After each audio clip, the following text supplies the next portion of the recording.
तो शिवलिंग की पूजा तो निश्चित है कि प्रत्येक सनातनी को करनी चाहिए।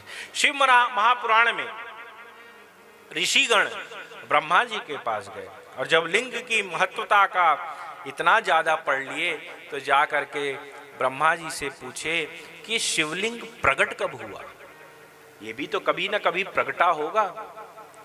तो कहे हाँ, इस पे एक कथा आती है शिव महापुराण में, सूत जी वर्णन करते हैं। ब्रह्मा जी ने कहा कि एक बार की बात है कि हम क्षीर सिंधु गए और वहां देखे तो नारायण सो रहे थे, नारायण विश्राम कर रहे थे और हमने नारायण को देख करके उनसे कहा कि अरे नारायण बेटा, बाप आया है और तुम सो रहे हो, बाप आया है और तुम सो रहे हो। उस समय नारायण ने कहा ब्रह्मा जी महाराज, आज बुद्धि कम काम कर रही है क्या? आप मेरे पिता कब हो गए?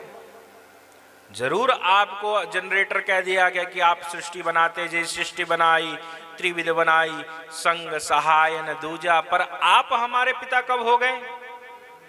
ब्रह्मा ने कहा नहीं, मैं ही आपका पिता हूं। तो उस समय भगवान विष्णु ने कहा कि आप मेरे नाभि से जो कमल निकला उससे आपका प्राकट्य हुआ ना, हम आपके पिता होंगे ना, आप हमारे पिता कैसे हो गए? अब इसी को लेकर के नारद जी हमारे ब्रह्मा जी में और नारायण भगवान विष्णु में चिक हो गई, बहसबाजी हो गई और बहस करते करते करते ये दोनों युद्ध करने लगे। युद्ध जब होने लगा, बहुत भीषण युद्ध होने लगा नारायण में और ब्रह्मा जी में, और जब युद्ध होने लगा तो इनकी जो सवारी है, हमारे भगवान विष्णु की सवारी गरुण है और ब्रह्मा जी की सवारी हंस है, यह सवारी जो दोनों है ना, ये दोनों भी लड़ने लगे। भगवान विष्णु का गरुण और ब्रह्मा जी का जो हंस था, ये दोनों भी आपस में युद्ध करने लड़ने लगे।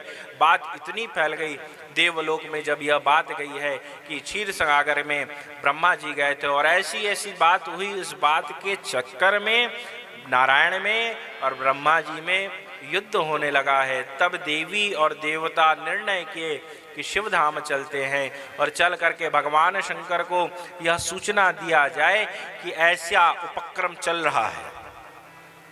भगवान शंकर को जा करके जो सूचना दी गई कि ब्रह्मा और नारायण भगवान विष्णु दोनों युद्ध कर रहे हैं, तब भगवान शंकर ने कहा कि मुझे खबर है कि वो दोनों युद्ध कर रहे हैं, मुझे इस बात की खबर है। तब देवताओं ने कहा कि प्रभु चलें और चल करके इसका निवारण करें, ये बहुत भीषण युद्ध हो रहा है और दोनों की सृष्टि में जरूरत है, ब्रह्मा की भी जरूरत है और सृष्टि चलाने वाले जो विष्णु हैं उनकी भी बहुत जरूरत है, आप जरूर चलें। भगवान शंकर ने कहा पार्वती, अब ऐसी कठिन परिस्थिति उत्पन्न हो गई है तो हमको और आपको चलना चाहिए। पार्वती जी से कहा, पार्वती जी तुरंत निर्णय की कि नहीं बाबा, साथ चलना चाहिए और दोनों साथ पहुंचे। भगवान शंकर तो पहले आकाश से इस युद्ध को देखा और आकाश से युद्ध देख रहे हैं कि ब्रह्मा जी और विष्णु जी दोनों में युद्ध हो रहा है और भीषण युद्ध हो रहा है और इनके जो दो गण हैं, ये गरुण और हंस, ये दोनों भी युद्ध कर रहे हैं। तब भगवान शंकर पहले कुछ देर देखे कि शांत हो जाए अपने आप तो अच्छी बात है, पर जब अपने आप शांत नहीं हुआ तब भगवान शंकर ने क्या किया कि भगवान शंकर जहाँ युद्ध हो रहा था वहाँ प्रवेश किए और वहाँ प्रवेश हुए और ब्रह्मा और भगवान विष्णु के बीच में एक अग्नि स्तंभ प्रकट कर दिया। और जब अग्नि स्तंभ प्रकट किया ना तो उसमें ब्रह्मा और विष्णु दोनों स्तब्ध हो गए और रुक गए। और जब अग्नि स्तंभ प्रकट हुआ है तो ब्रह्मा भी आश्चर्यचकित हो रहे हैं, विष्णु भी आश्चर्यचकित हो रहे हैं और दोनों ने जब ओर और छोर देखा तो ना छोर दिख रहा है ना और दिख रहा है। बोलिए अग्निश्वर महादेव की जय। सृष्टि में पहली बार भगवान शंकर ने अग्निश्वर महादेव की ये जो अग्नि स्तंभ है ये कोई और नहीं है, ये अग्निश्वर महादेव है, इनका प्राकट्य हुआ। उस समय ब्रह्मा और विष्णु दोनों स्तब्ध हो गए। फिर दोनों ने निर्णय किया कि चलो इसका ओर और छोर देख करके आते हैं, जो ओर या छोर पहले देख लेगा वही सृष्टि का पिता होगा, वही ब्रह्मा का पिता होगा या वही विष्णु का पिता होगा। ब्रह्मा जी ने कहा ठीक है, यदि मैं देखाया पहले और तो आज से आप हमारे पुत्र होगे। और विष्णु जी ने कहा कि यदि मैं छोर पहले देखाया तो फिर आप हमारे पुत्र होगे। दोनों ने निर्णय किया और दोनों ओर और छोर देखने के लिए चले गए हैं। और जिस समय और देखने के लिए जाना हुआ तो भगवान ब्रह्मा ने हंस का रूप लिया है और भगवान विष्णु पाताल में जब जाना हुआ है छोर देखने के लिए तो हमारे भगवान विष्णु ने वराह का अवतार लेकर के और पृथ्वी के अंदर प्रवेश किए हैं। और जब देखने के लिए गए हैं, ब्रह्मा चले हैं, भगवान विष्णु चले हैं, तो अहम प्रभु करके दोनों ने संवाद किया है कि मैं प्रभु हूँ। प्रभु यानी बड़ा व्यक्ति, प्रभु उसको कहते हैं जो बड़ा होता है। ब्रह्मा जी ने कहा अभी कुछ दिनों में निर्णय हो जाएगा। विष्णु जी ने भी यही कहा चलो प्रभुत्व किसके पास है, कुछ दिन में निर्णय हो जाएगा। ब्रह्मा हंस का रूप लेकर के चलते हैं और भगवान विष्णु वराह का रूप लेकर के और पाताल लोक में प्रवेश करते हैं। वर्षों बीत गए महाराज, न वराह अवतार भगवान विष्णु को अंत मिला और न हंस का रूप लिए ब्रह्मा आदि ढूंढने के लिए गए थे कि कहाँ से इसका आरंभ हुआ है, न उनको आरंभ मिला। भगवान विष्णु ने निर्णय किया कि वापस चलते हैं और चल करके वहाँ महादेव खड़े हैं और उनके पास जाकर के उनको यह समाचार देते हैं कि हमें अंत नहीं मिला। और आ करके भगवान विष्णु ने महादेव से कहा कि बाबा ऐसा है कि हमको इसका छोर नहीं मिला। ब्रह्मा जी और देखने के लिए गए थे, यानी आरंभ कहाँ से यह स्तंभ आरंभ हुआ है। और जब ब्रह्मा जी ने नहीं देख पाया कि कहाँ से आरंभ हुआ तब ब्रह्मा जी की मति खराब हुई। ब्रह्मा जी ने सोचा कि चलो कौन देख रहा है कि हमने नहीं देखा है, हम चल करके महादेव से कह देंगे कि हमने आरंभ देखा है, कहाँ से इस अग्नि स्तंभ का आरंभ हुआ है, यानी हम छोर देख करके आ रहे हैं। पर हमारा कोई गवाही देने वाला मिल जाए, हम कुछ झूठ बोलें तो साथ में एक और झूठ बोलने वाला मिल जाए तो बात सत्य में परिवर्तित हो जाती है ना। चाहे सत्य बोल रहे हैं तो भी आप एक गवाह लेते हैं, आप झूठ ले रहे हैं तो भी एक गवाह। तो पहले ऐसा शास्त्रकार कहते हैं कि पहले पुष्प जो है आकाश में भी हुआ करते थे। तो ब्रह्मा जी ने जब अपने पांचों गर्दन को घुमाया तो देखा कि वहां कैतकी का फूल था। कैतकी, केवड़ा जिसको कहते हैं, कैतकी का फूल। कैतकी के फूल से कहा कि तू मेरे गवाह बनेगा। ब्रह्मा जी कह रहे तू मेरा गवाह बनेगा।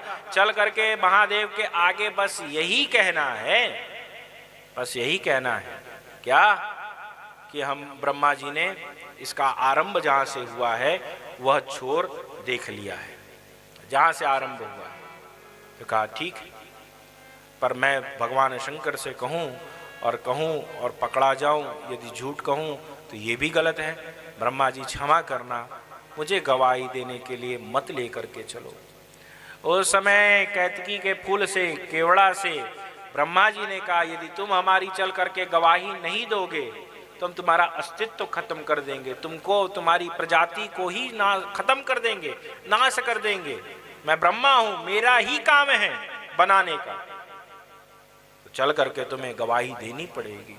और जब बेचारा सोचा है कि मेरा जब अस्तित्व ही नहीं रहेगा तो फिर मुझे पूछेगा कौन, इसलिए कैतकी का जो फूल है, केवड़ा का जो फूल है, उसने सोचा कि चल करके गवाही देनी है, दे देते हैं। ब्रह्मा वापस आए हैं और वापस आ करके हमारे भगवान शंकर के सामने तो नहीं पर भगवान विष्णु से कहा है। भगवान विष्णु वहाँ खड़े थे, भगवान शंकर खड़े थे। भगवान विष्णु से कहा कि हम इसका आरंभ देखा है, अग्नि स्तंभ का, अग्निश्वर महादेव का हम आरंभ देखा है। हाँ, हम आरंभ देखा है। तो जिस समय कहा है कि आरंभ देखा है, भगवान विष्णु संकोच वश सिर झुका लिए। भगवान शंकर को एकदम अच्छा नहीं लग रहा। एक बात समझिएगा, भगवान शंकर को व्यक्ति एकदम पसंद नहीं है जो निरर्थक झूठ बोलता है। बात बात पे झूठ बोलता है, वह व्यक्ति शिव भक्त हो ही नहीं सकता है। इस बात को ख्याल में रखिएगा। जो झूठ बोलना ब्रह्मा जी ने चालू किया, तब भगवान विष्णु ने कहा कोई आपके साथ गवाह के रूप में है? तो कहा हाँ, ये केतकी का फूल है। जिस समय केतकी के फूल से भगवान विष्णु ने कहा तुमने देखा कि ब्रह्मा जी ने देखा है इसका आरंभ? केतकी का फूल ने संकोचवश कहा हाँ, ब्रह्मा जी ने देखा, मैं इसका साक्षी हूँ। और जो कहा है त्यो भगवान शंकर के मध्य में एक दिव्य ज्योति का प्राकट्य हुआ है, और जो वो दिव्य ज्योति प्रगटी है वो कोई और नहीं थे, काल भैरव भगवान प्रगटे। बोलिए काल भैरव भगवान की जय। और पंचम मुख से, पांचवें मुख से ब्रह्मा ने झूठ बोला था, और हाथ में काल भैरव भगवान के खड़ग है, उसी खड़ग से पांचवा मुख जो है ब्रह्मा का कूचने लगे हैं, काटने लगे हैं। तब तक भगवान विष्णु चरणों पे गिरे, भगवान शंकर के, और भगवान शंकर से कहा है कि अरे महादेव, अरे प्रभु, इसको बचा लो, यदि ब्रह्मा ही नहीं रहेगा तो फिर इस सृष्टि में कैसे कोई आगे बढ़ेगा? ये सृष्टि के रचयिता हैं, ये सृष्टि बनाते हैं, यदि यही नहीं रहेंगे तो कैसे सृष्टि आगे बढ़ेगी? कौन रचेगा? क्षमा करो ब्रह्मा जी को, महादेव क्षमा करो ब्रह्मा जी को। उस समय भगवान शंकर ने कहा कि नहीं, ब्रह्मा ने मुझसे झूठ बोला और मुझे इस बात का बड़ा कष्ट है। तो कहा चलो ठीक है, आप तो अपने भक्तों को सहज माफ करते रहते हो ना, ब्रह्मा जी को भी माफ करो, ब्रह्मा जी को भी माफ कर दो। और जब माफ करने को कहा है तब भगवान शंकर ने काल भैरव भगवान को कहा जाने दे, एक गर्दन काट दिया ना, अब ये 4 गर्दन सही रहेगा। ये पहले पंचमुख था, अब एक मुख रहेगा, 4 मुख रहेगा। हाँ, एक मुख इसका काट दिया, कोई बात नहीं, अब कोई बात नहीं, अब जाने दो। पर भगवान शंकर तो क्रोधित है ही। उस समय केतकी के से फूल से कहा कि क्यों, तूने क्यों झूठ बोला, तूने क्यों झूठ बोला? तब केतकी ने पूरा, केवड़े का जो फूल है उसने पूरा सत्य बताया कि ब्रह्मा ने मुझे कहा कि यदि तुम मेरे प्रति गवाही नहीं दोगे तो हम जो हैं तुम्हारे अस्तित्व को खत्म कर देंगे, तुम्हारी प्रजाति को खत्म कर देंगे। इसलिए महादेव हमें झूठ बोलना पड़ा, ये ब्रह्मा जी के कारण मुझे झूठ बोलना पड़ा। भगवान शंकर वैसे दुखी तो थे ही, क्रोधित तो थे ही कि झूठ बोला है। इसलिए भगवान शंकर ने कहा कि जो कुछ भी है, पर अब जब भी कोई भी भक्त हमारी पूजन करेगा तो रे केवड़ा, रे केतकी के पुष्प से कह रहे हैं कि तू कभी भी मेरे ऊपर चढ़ेगा नहीं। भगवान शंकर को केवड़े का फूल नहीं चढ़ाना चाहिए। तब बेचारा एकदम ग्लानि में हो गया है, कहा बाबा ऐसा क्यों कह रहे हो? कहा मैं इस श्राप का एक निवारण भी निकाल रहा हूं कि भले मेरे मंदिर को तुम्हारे पुष्प से सजा दिया जाएगा, पर शिव आराधना में तुम्हारा कहीं भी कोई उपयोग नहीं होगा पूजन में। एक केतकी का फूल नहीं चढ़ाना चाहिए।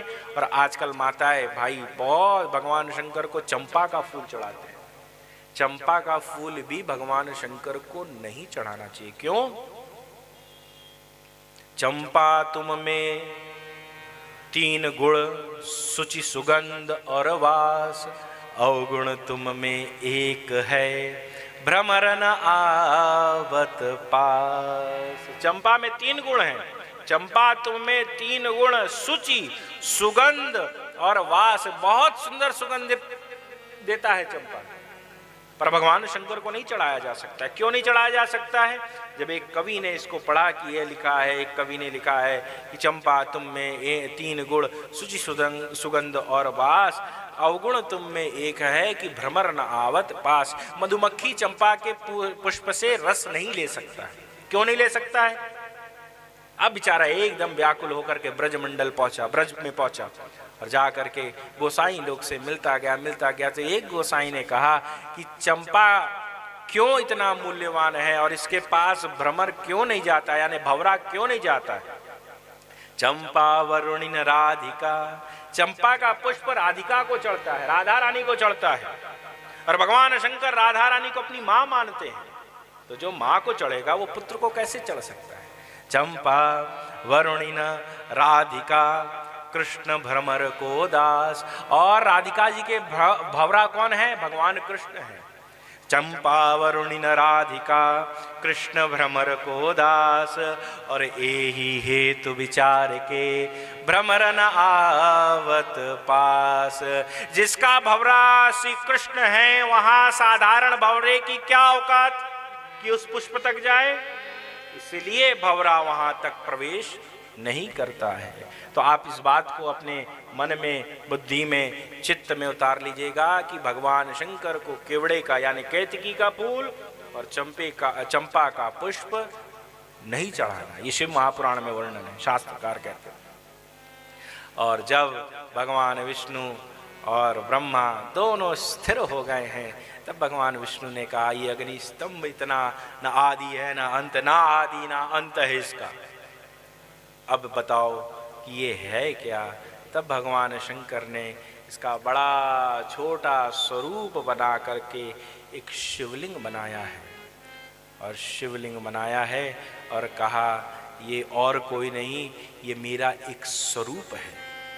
जो कोई भी भक्त इसकी पूजन करेगा, भक्त जो कोई भी मनोरथ करेगा, वो सब मैं पूर्ण करूँगा। मैं ही हूँ, ये शिवलिंग में मैं ही हूं। और ये घटना किस दिन हुई है?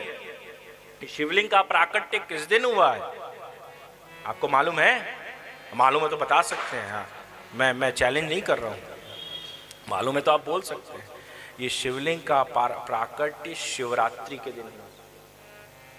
शिवलिंग का प्राकट्य शिवरात्रि के दिन हुआ है। और शिवरात्रि के दिन सब कोई भगवान शंकर के और माँ पार्वती के विवाह का उत्सव मनाते हैं। खबर नहीं कहाँ से ये प्रचार हुआ, कहाँ से इस बात को लोगों ने प्रचार कर दिया। खूब शिव बारात निकलती शिवरात्रि के दिन, फागुन में जो शिवरात्रि पड़ती है उसमें खूब भगवान शंकर की बारात। वह दिन, वह तिथि के दिन आप शिव आराधना करें। किस लिए करते हैं? इसलिए करते हैं कि उस दिन भगवान शंकर का शिवलिंग का प्राकट्य हुआ था, अग्निश्वर महादेव का प्राकट्य हुआ था। सबसे पहला शिवलिंग साउथ में आप जाएंगे तो अरुणाचल पर्वत है, अरुणाचल प्रदेश में नहीं, अरुणाचल पर्वत है। वो अरुणाचल पर्वत पे ही अरुणाचल पर्वत जो है वही सबसे पहला शिवलिंग साउथ में है, तिरुमलाई के पास। वहाँ सबसे पहला शिवलिंग का प्राकट्य है और शिवरात्रि का दिन। नहीं तो भगवान शंकर का और माँ पार्वती का जो विवाह की तिथि है वो अगहन महीने में है। अगहन महीने के कृष्ण पक्ष की द्वितीया तिथि को हमारे भगवान शंकर और माँ पार्वती का विवाह हुआ है। अगहन तिथि, अगहन जो महीना होता है, अगहन में आपका कृष्ण पक्ष, और कृष्ण पक्ष की द्वितीया तिथि को हमारे भगवान शंकर का और माँ पार्वती का विवाह हुआ है। शिवरात्रि के दिन हम शिव आराधना जो करते हैं इसलिए करते हैं कि उस दिन भगवान शंकर का शिवलिंग का प्राकट्य हुआ है। और जो कोई भी भक्त मनसा वाचा कर्मणा ये तीनों प्रकार से भगवान शंकर का उस दिन उपवास रखता है। मनसा यानी मन से, कर्मणा यानी मुख से, मनसा वाचा कर्मणा, और कर्म से जो कोई भी व्रत रखता है और भगवान शंकर का रात्रि उपरांत चारों प्रहर का अभिषेक करता है, उसको साल भर में यदि वो शिव आराधना न किया हो तो पूरे साल का शिव आराधना का फल मिलता है।